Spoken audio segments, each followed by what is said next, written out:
पाकिस्तान की domestic cricket में एक लड़का है 20 साल का, ज़्यादा उम्र नहीं है, 20 साल का लड़का है, सियालकोट से बिलोंग करता है और उसका नाम है अजान अवैस। अजान का नाम ना आप लोगों ने तब सुना होगा जब ये नेशनल T20 कप की टीम्स बनी थी ना, और पोले से हमारे शुएब मलिक भाई हैं कुछ के फेवरेट्स अभी तक, ठीक है यार बनता है, वो पोले से कुछ लड़कों को साइड पे करके खुद टीम में आ गए थे। तो तब काफ़ी ज़्यादा जो नाम गूंजे थे ना कि इनका हक मारा गया सियालकोट रीजन में, उनमें से एक नाम अजान का भी था। अजान की रिसेंटली जो परफॉर्मेंसेज है ना वो ठप्पा लगाती है कि लड़का बहुत टैलेंटेड है, यंग है डेफिनेटली, अभी उसने फर्स्ट क्लास भी बहुत ज़्यादा नहीं खेली, बट आपको ये बताऊं कि फर्स्ट क्लास में उसने ये लास्ट ईयर, ठीक है, 850 के करीब रन्स मारे हैं with a batting average of 76, ठीक है। आपकी जो प्रेसिडेंट ट्रॉफी हुई है उसमें उसकी 2 सेंचुरीज और 3 50s हैं। अभी जो आपकी शाइन्स की टीम गई है ना ओडीआईज खेलने पीसीसी के अगेंस्ट, प्रोफेशनल काउंटी की जो टीम्स है, टीम है बल्कि, उसके अगेंस्ट उस ओडीआई सीरीज़ में भी he is the leading run scorer. पहला मैच तो वो ये ज़्यादा नहीं कर सका था, क्योंकि मेरा ख्याल 5-7 ही रन्स किए थे, ज़्यादा नहीं, लेकिन उसके बाद अगले 2 मैचेस में इसने 2 50s मारी हैं। इनफैक्ट तीसरे में तो ऑलमोस्ट 100 के करीब था, 80s में कहीं जाकर ये हुआ है। 80 मैं आपको एग्जैक्ट बताता हूँ, ठहरें, 88 इसने किया तीसरे मैच में, ठीक है, पीसीसी के अगेंस्ट। दूसरे मैच में इसने किए सर 68, ठीक, अच्छा, और with a good strike rate, 80 का स्ट्राइक रेट इसका दूसरे मैच में था, और 72 का इसका 84 का स्ट्राइक रेट इसका तीसरे मैच में था। तो यहाँ पर भी he has done well. Overall अगर मैं आपको बताऊँ तो इसके ना फर्स्ट क्लास में 15 मैचेस में ऑलमोस्ट 1500 के करीब रन्स है, डबल सेंचुरी नाम पर है, 203, 56.8, 57 ही कर लो बैटिंग एवरेज है, 600 हैं, 5 50s हैं।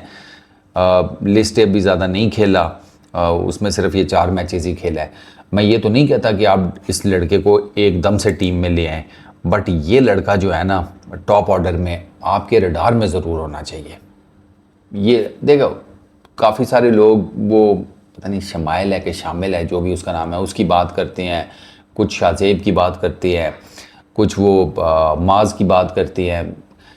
इस लड़के की भी बात एटलीस्ट होनी चाहिए। इस लड़के के बारे में उतनी ज़्यादा बात होती नहीं है, लेकिन इस लड़के के बारे में बात होनी चाहिए कि आपके पास ना जो टैलेंट है ना वो आपके सामने है, बट हमारा प्रॉब्लम यह है कि हमारे पास टैलेंट है बट हमारे पास पीसीबी भी है। आपका ना इसको मैंने लड़की, ये लेफ्ट हैंडेड बैट्समैन है, मैंने इसको बैटिंग करते हुए देखा हुआ है। ये बहुत, जिसे कहते हैं ना, आपको ना एक यूनिकनेस चीज़ के अंदर नज़र आती है।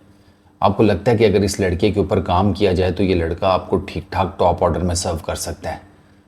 तीनों फॉर्मेट्स का तो मैं भी कुछ कह नहीं सकता, क्योंकि वो ज़ाहिर बात है आपको अपना स्किल सेट जो है वो डेवलप करना पड़ता है, बट फर्स्ट क्लास में या टेस्ट क्रिकेट में वो इस लड़के ने ना अपनी छाप दिखाई है। आपको डेफिनेटली इस किस्म के लड़कों को अपनी छत्र छाया में लेना पड़ता है, ठीक है। बाकी भी अच्छे होंगे, मैं ये तो नहीं कहता, मैं ज़रा स्केप्टिकल हूँ, मैंने बाकियों को खेलते हुए देखा हुआ है।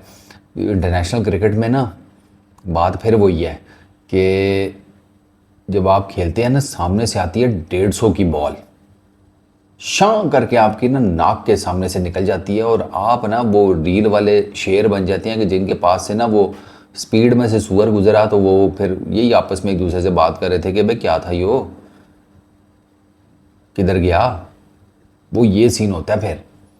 तो अजान को मैं ये नहीं कहता कि आप इसको फ़ौरन से डाल दें, बट एटलीस्ट जो इस लड़के की करंट परफॉर्मेंसेज है ना, जिस तरीके से मैंने इसको खेलते हुए देखा और इसकी वीडियोस पड़ी हुई आप जाकर देख सकते हैं, आई फील कि इस लड़के में पोटेंशियल है। आप इस लड़के को पॉलिश कर सकते हैं, इस लड़के के ऊपर मेहनत की जा सकती है, इस लड़के को आगे लेकर जाया जा सकता है।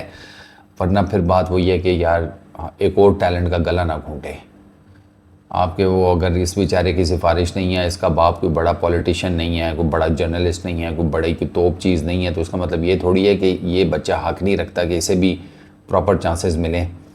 तो भैया हमारा मीडियम, हमारा प्लेटफॉर्म तो जो है अजान जैसे लड़कों के लिए बात करता रहेगा। तो अजान को डेफिनेटली जो पाकिस्तान की क्रिकेट के सर्कल्स हैं ना, टॉप के सर्कल्स, उसमें होना चाहिए। इसको क्रिकेट खिलाएं, इसको जितनी पॉसिबल क्रिकेट हो सकती है खिलाएं।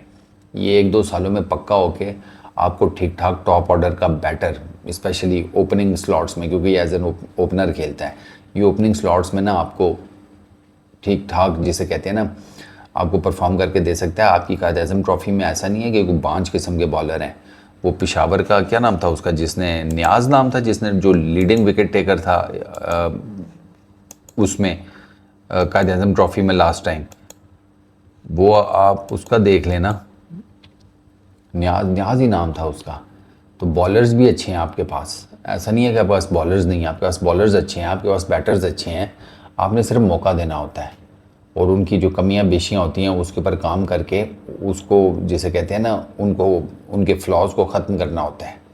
उसकी मैं आपको एक प्राइम एग्जांपल दे देता हूँ कि इस उम्र में कैरियर के इस हिस्से में भी जो रूट ने रिसेंटली अपनी जो बैटिंग टैक्टिक्स है उसमें एक चीज़ ये चेंज की कि जो रूट को आप लेंथ बॉल करेंगे ना आउटसाइड दी ऑफ स्टंप, वो उसको बैक फुट पे जाकर खेलता है। सेम लेंथ का बॉल आप उसको स्टंप्स के अंदर करेंगे, वो उसको फ्रंट फुट पे जाकर खेलता है।